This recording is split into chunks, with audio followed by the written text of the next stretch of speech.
Thank you. Thanks for being here. If you don't want to be here, I know 4 of the county courses are open today. A couple of them are under snow, but 4 of them are open. So it seems like it's been a while, a lot more than a year since we last assembled here, and then we had to fight through some trials and tribulations to get through the season. I wanted to take a little bit of time today to discuss what's happening with the labor situation and the rising costs and how that's impacting our budgets. Just so you that are serving on the green committees can better relate to when you're having discussions with your superintendents and express that to the rest of the membership. But first, I want to thank those of you that are volunteering on your leadership roles on the green committee, because I'm certainly a little biased. I think it's one of the most important committees at the club.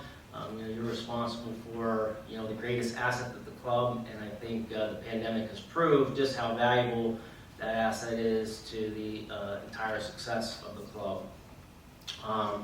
Also, I want to thank all the superintendents in the room for what you do every day. This is certainly not an all-inclusive list of all the things that you do, and I hope the leadership in the room realizes just how much this position has evolved over the years. It's still about managing turf at the end of the day. I mean, that's what we're judged on, but it's just become so overwhelming with regulations. We weren't hired to be full-time recruiters, which is what we're going to get into a little bit today. Financial managers. There's just a lot of components that go into this job and just make it more and more difficult every year to do it. So thank you for the superintendents out there. So why are we talking about this issue today? Because that's what's on everybody's mind. I got this slide. This is from a USGA. Jordan Booth sent me this slide. It was a survey they did in 2021, 2022, asking, what's the biggest challenge that superintendents are facing? And finding labor and retaining labor are the two top, 82%, 71%. That's the challenge. And I think you're hearing it from your superintendents. And this is not just golf course maintenance, but it's certainly heavily prevalent there. These 2 surveys on the right are from a recent Golf Course Industry Magazine article just put out in January of 2023. Biggest challenges facing your department in 23, finding employees and rising costs. And then, are you concerned about rising labor and product costs negatively affecting your course in 2023?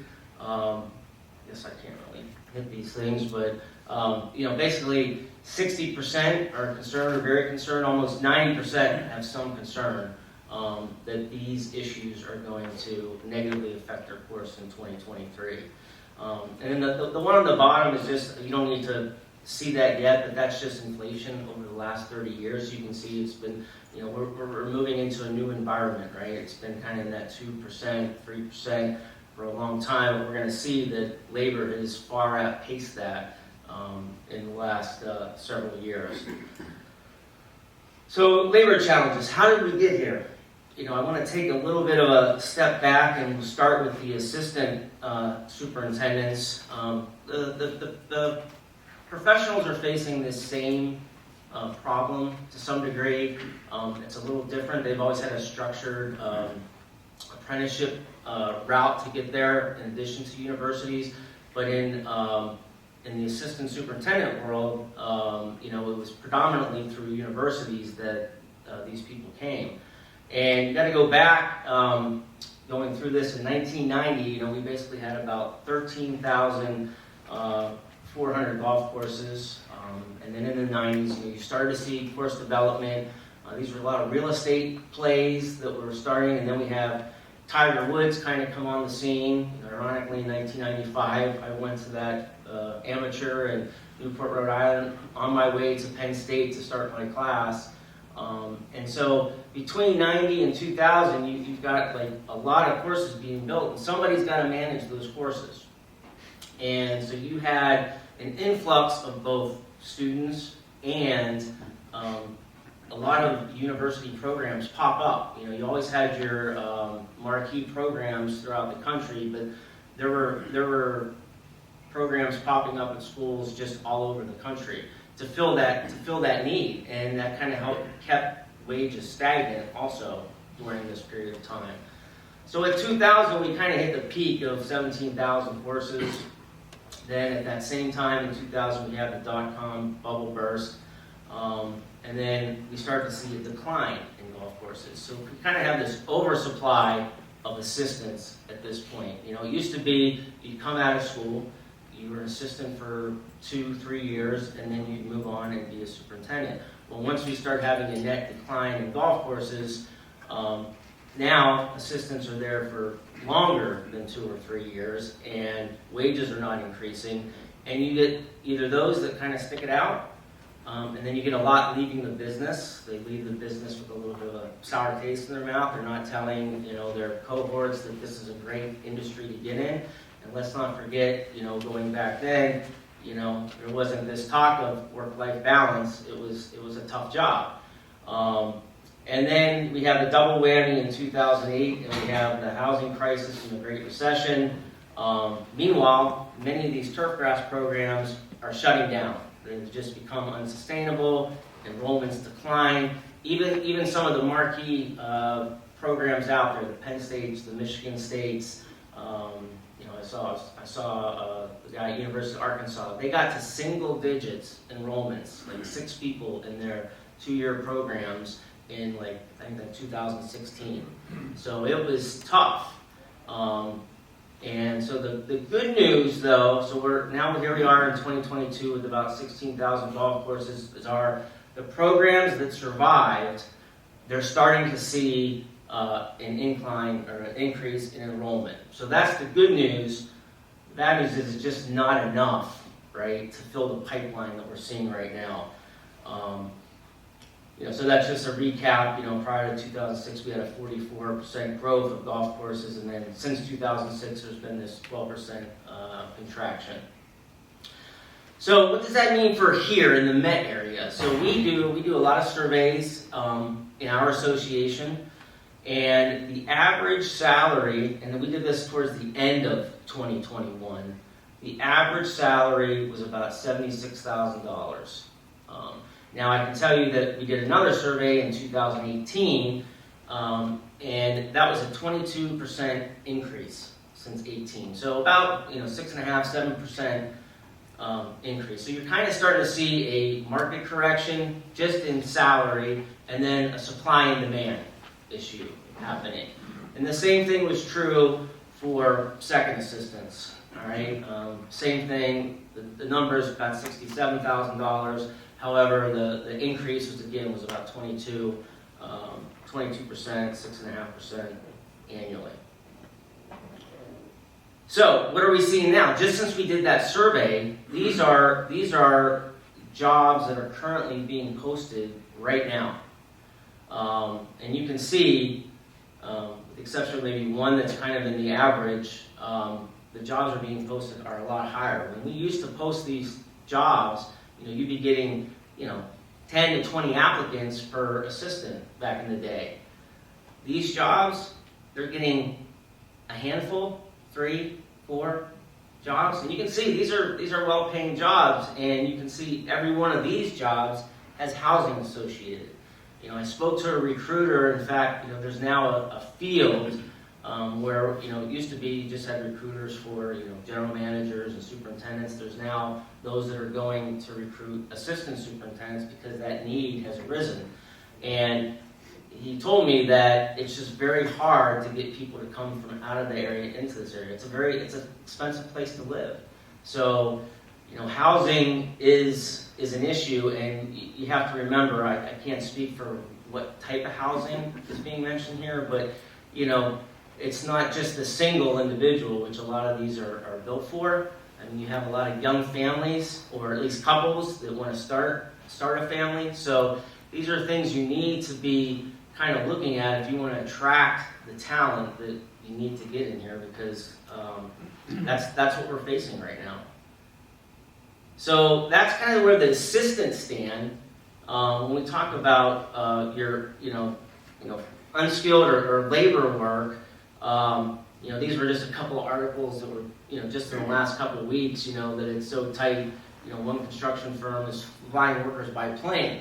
It's that bad. And then I found this, Target paying new employees $24 an hour and extending health benefits to anyone working 25 hours a week. This is what we're competing against. And to show you what we're doing right now, well, actually, let me take a step back. So how did we get there from the labor standpoint? A lot of it started with, this minimum wage increase in New York, correct? So when this first started back in 16 and 17, the golf course workers, golf courses were paying probably a little bit more than minimum wage. But then you can see these rapidly escalated, and these are 7%, basically 7% increases every year. And if we talked about, the regular rate of inflation being 2%, we're going up 7% every year. And once we get up to this $15 in 2021, we're now moving up into where the other workers who have already been at the course, that's kind of where they were. So what do you do with them? So, to do, what's fair and in keeping morale, you kind of had to increase those wages somewhat proportionately. So now look at what that's doing to budget. The 7% compounded over 4 or 5 years, that is driving the budgets up significantly and making payroll much more of a higher percentage of your budget. So what are we doing now? What are courses advertising right now? So these are positions that are out there being advertised as we speak. We've got one that's down at minimum 15 to 17, $16 an hour, 17, one up at 19. What are they competing against? Well, landscapers, that's kind of the same type of job. They're all offering $20 an hour. You can go work as a receptionist at Club Fit for $15 to $17 an hour, or go to Trader Joe's and work for $18, $21 an hour. But the other difference too is, again, I can't do this with the laser, but we got to work at 6 a.m. We got to work out in all kinds of weather. We got weekends. So, what are you going to do? So you have to ask yourself, what are you going to do as a club, right? As again, I'm not speaking to the superintendent. I'm speaking to you, Green Chairman, as a club. What is your culture going to be to get the type of worker in that's going to come and then stay, right? Because we talked about, one, it's getting them in the door. Two, it's getting them to stay and not hop to another job. So it's certainly worth having a discussion about, what type of club you want to be. So what can we do and what's being done? Go back. So in the short term, a lot of clubs are paying the piper, right? They're paying the wage to get the people there. The fact of it is, again, it's the most important asset we have. We have to do what we got to do, certainly in the skilled laborers. So you can see that those wages have increased significantly for the assistant superintendents. I think, at the laborer rate, they do the best they can. And if they don't get someone in at those wages that they're advertising, they tend to increase them a little bit to get whoever they can get in the door. I put this more time and resources for recruiting. Again, the superintendent's got a job to do to provide quality playing conditions. They do not have the time to sit there and be full-time recruiters. So again, there's this niche that's out there for recruiters to help in the assistant's position. I don't know how many clubs. I know some have some HR component in their club, but if they can at least help screen employees coming through the door to help give candidates to the golf course superintendent, I think that would be helpful. Flexible work schedules and shifts. I say that, I think, this new generation of assistant superintendents, look, they want to have a little bit of a life, and I think that's good, and I think the superintendents in this room have already made that adjustment where they've accommodated where assistants can have a weekend off here, or they split it between Saturday, Sunday, or give them a long weekend. They recognize that. The superintendents need to have a little bit of a life. I hope the Green Committee and the leadership see that their superintendents get to have a little downtime, because that goes a long way. That increases productivity. More part-time work for the morning. I mean, that's where most of the work gets done. So you can hire maybe more people, but not as many people. More people, but not as many hours. There's some people are doing some evening work, right? You can mow fairways in the afternoon when it's dry, mow rough, so you get a different demographic of work people. So that's to get people in the door. Once you get them in the door, I think it's all about culture, right? It's treating people with respect, and it's having good working conditions. I know that there's been a lot of clubs that have renovated their maintenance facilities in the last few years. That's a big deal. Obviously you're doing it for efficiency reasons, you're doing it for environmental reasons, but it's also a place that those workers can go and into a warm area, to a nice area to eat, that's organized. And when you're trying to recruit people, it's become a selling point. For assistants, for equipment technicians, and laborers. So and then long term, I think these are a few things. These aren't solving the problem today, but we gotta start somewhere. The New York State Turfgrass Association has developed an apprenticeship program in cooperation with SUNY Delhi that's doing the education component.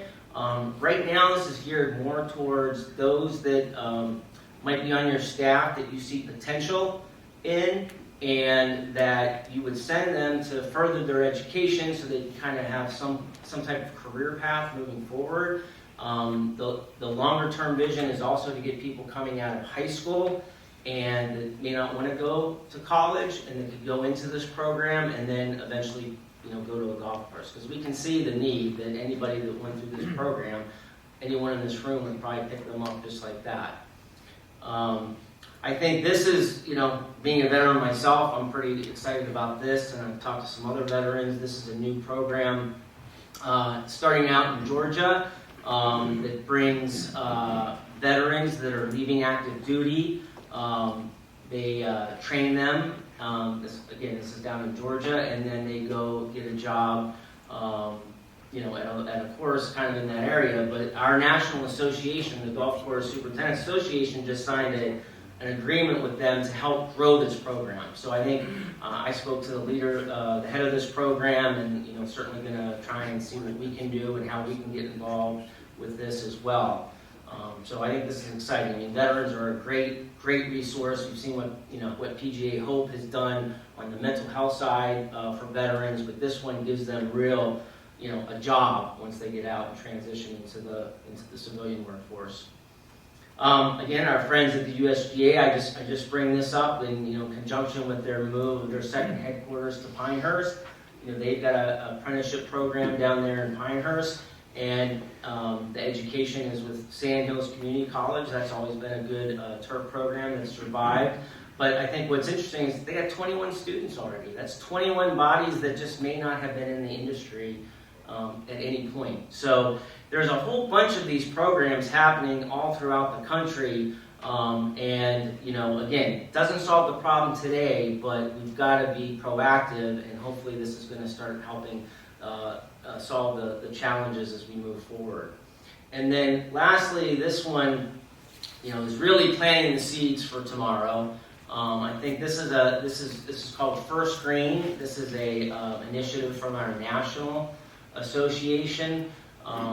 Really, I would say that it started more about promoting the benefits of golf courses and how we protect the stewardship of the land, and then also helping kids with their STEM skills. But it quickly became aware of this is a way to get exposure to people to golf courses. I think we all realize that most of us that work in this industry somehow, had touched a golf course somewhere, whether it was you were a caddy, whether you worked on a golf course in a pro shop or on the golf course.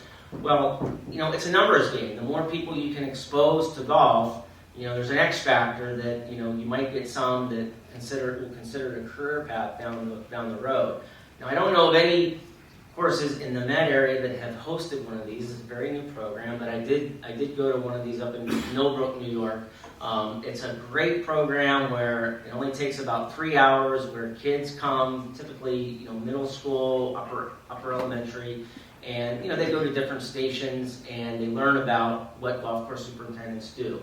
And so not only do the kids see it, but the teachers see it, some of the parents see it. So it's really a win-win-win. And Kevin Doyle's here from the GCSA, and he's very heavily involved in this program as well. But if any course wants to consider doing something like this, feel free to contact me, and we can help make it happen. And then lastly, technology. This is an article I wrote, I think, in 2019. And I think the pandemic kind of put a little bit of a halt in some of the development of technology, but that's a robotic greens mower up there that was on its way to being very successful. I had talked to the superintendent in Pittsburgh, swore by them, had 6 of them, was going to buy 6 more. Again, this doesn't necessarily reduce your labor, but you can utilize your labor more efficiently. So he would, and you can change your workforce. You don't necessarily need a strong physical person to mow greens, mow greens, I should say. He would hire older, retired people, and they would go and they would deploy the unit.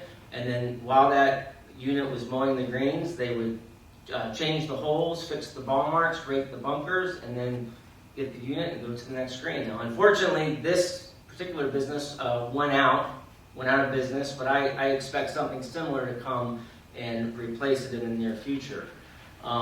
Meanwhile, though, there's a lot of other things coming to the market. These are a few rough mowers that are out there. The one, let's see, upper left, Husqvarna, that's a rough mower that can mow like 6 acres in a day. I think it's like $34,000, I believe, but that's been marketed at the last 2 golf shows. The one on the right, top right, that's remote control. So again, you don't necessarily need, the physical strength, right, to do some of this mowing. You can hire a different type of workforce to do some of these things. So again, not necessarily reducing your labor, but redeploying your labor in different ways. And then the bottom left, that's a GPS autonomous fairway mower. That technology is here. It's being utilized in Europe. It's my understanding that there's some safety regulations in the U.S. that just hasn't kind of come quite full to market yet, but I think you'll be seeing some of that here real soon too. So again, the labor continues to rise. You can see the percentage of labor to the overall budget. It says, 40. I'm looking at the private line, about 43%.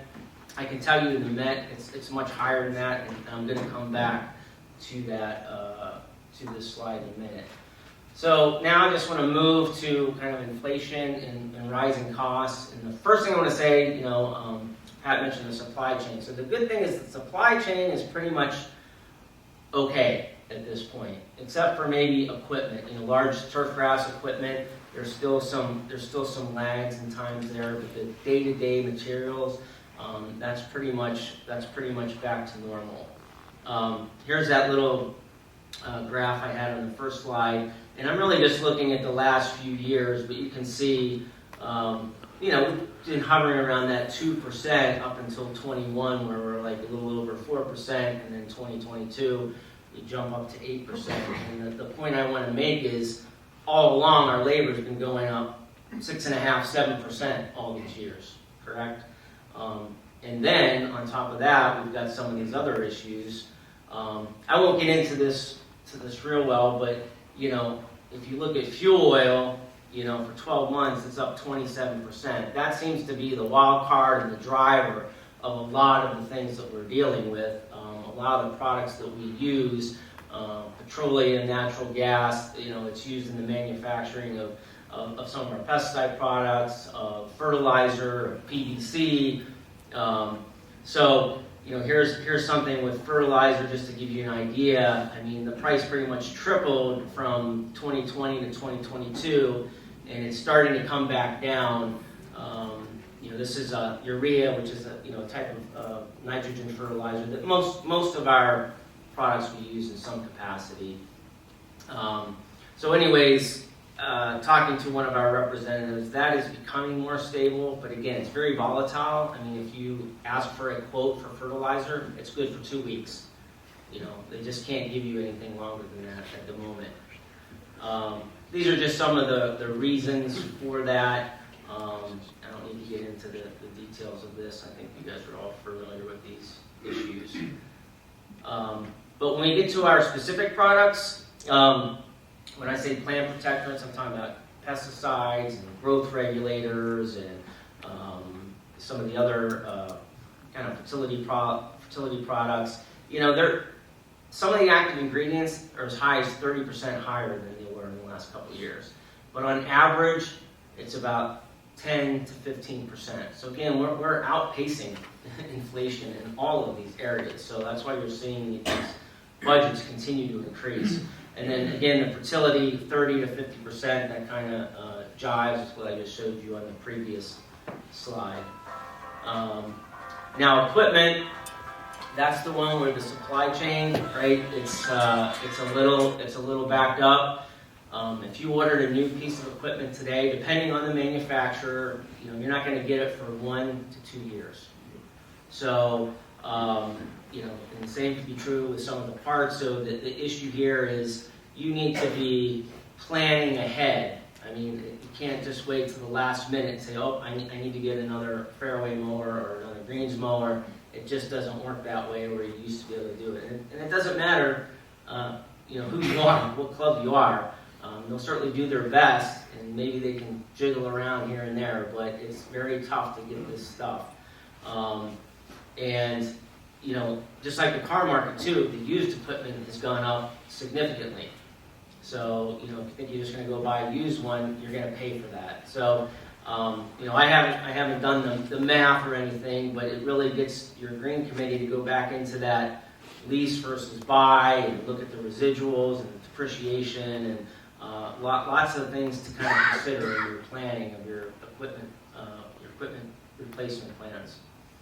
PVC, I just wanted to put this graph just to show you how high PVC went up. I mean, basically from its low in April of 20 up to the top in February 21, tripled. Still about, I think about 40% higher than it is kind of in the, when it was about 800 per metric ton. But the real issue when we talk about irrigation is availability. And I'm talking about irrigation projects.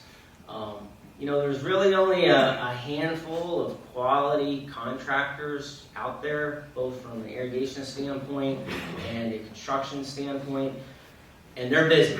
I mean, one thing the pandemic did do for us is it got us a lot of play, it got us some long waiting lists. People were eager to do projects, but they're busy. They're booking out in 2025 right now. They're taking non-refundable deposits of $50,000 to $100,000. It's hard. So it's their market. It's hard to negotiate. Difficult to do smaller projects if you just want to do a couple of holes because they're doing other bigger projects. And again, it doesn't matter what your name is. They can't get to you. They only have so many people. They're dealing with the same issues that everybody else is. And their costs are up, again, 20-30% on the material side, 30% on the labor side. I got this one statistic from the American Society of Golf Course Architects that, for 2021, the inflation amount was almost 20%. So, I hate to be Mr. Doom and Gloom here, but everything's very expensive. That's the end of the game. So what does this all mean in terms of budget is it makes it difficult, right? It makes it difficult to put them together. You got to have some flexibility and know that there's some volatility out there. You all have clubs to run. You're competing against, I hate to say competing, but you're You have other departments that are feeling the same pain, right? Labor is not just in the golf course maintenance, but it's in the food and beverage side and the golf professional side. So we all got to work together. We all have to understand this. Again, I'm showing this slide again that the labor continues to eat up more and more of the operational budget, and I'll show you what it is in the Met here in a second. And then this is, again, this is not just the Northeast. This is across the U.S. Private clubs. This is increase in budgets compared from this year compared to 2022. Most are increasing in that 1 to 9%. I haven't seen too many in that 10 to 19%. But again, this is across the U.S. I imagine if you're out west and you're dealing with water, that could be a component of it too. But out in what's happening in the Met area, so what I did is I did a little survey, a cross section of different clubs in the Met area, from high end to lower end. This is what's happening, all right. And this is the big takeaway. So total budgets since 2018 have increased about 31%, so about 5% annualized. The payroll portions of the budget are increasing 41%. So about 6, which is what we've been saying all along, 6.7%. Okay, some higher, some lower. These are just averages. Other expenses outside of payroll increasing 20% since 2018, 3.3% annualized. So you can see that clubs are somehow managing those other expenses to help put more up towards the payroll. I can't exactly explain how they're doing that, but they're doing a good job doing that, keeping the whole budget at that 5% annualized. And then you can see that the total percent of payroll, it's gone from basically 62% of the budget in 18 to 67% of the budget. And I can certainly tell you there's definitely clubs that are up, that it's eating 70% of the budget, the payroll. And most are remaining at the same staffing levels. Not seeing a lot of, there was certainly that dip in the pandemic where everybody, whether they couldn't get people or they cut back just because the club was kind of closed and they cut down. And that was an anomaly. But now we're back to kind of the normal staffing levels, but they're paying the higher wages. So then I put this, and I found this very interesting. A lot of clubs doing less items, and a lot of clubs doing more items. So I'm not going to get into the details. I think it's irrelevant. I think the key here is the communication between the superintendent and the green committee as to what are you going to do. What you need to communicate. If I'm going to do something that affects the budget, how is it going to affect the course, right? You guys decide what the standards of the course to be. Leave it to the superintendent to say this is going to be the impact on the budget. So if you want to cut the budget, this is how it's going to affect the course. If you want to improve something on the golf course, this is how it's going to affect the budget. And then your job at the Green Committee is to certainly make that aware to other members, right? We don't want the other members coming right to the golf course superintendent. That's your job to be the buffer, so. In summary, labor continues to be a challenge. So I think the question is, how is your club going to respond as an employer, right? Are you going to pay market rates, above market rates? Are you going to invest in your people? Are you going to build from within? Are you going to send people to some of these apprenticeship programs? What's your culture at your club going to be with respect to employee? And I don't know if, when Steve Mona talks here, I've heard that there are some clubs considering having a committee member that's totally in charge of personnel, right? The well-being of the staff. So I haven't seen that, but if those discussions are happening, you can see it's important. Prices are stabilizing, but a frequent review of your operating and capital budgets is important. Long-term planning is critical more now than ever. If you're looking to do a project, you've got to be working on it now. If you're looking at your equipment, and you've got to be looking at it now and talking to your vendors frequently.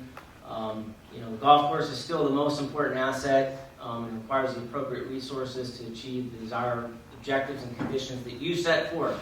I mean, that's what the Green Committee does. It sets forth what are the standards going to be on the golf course, and it's the superintendent's job to deliver it with the proper resources.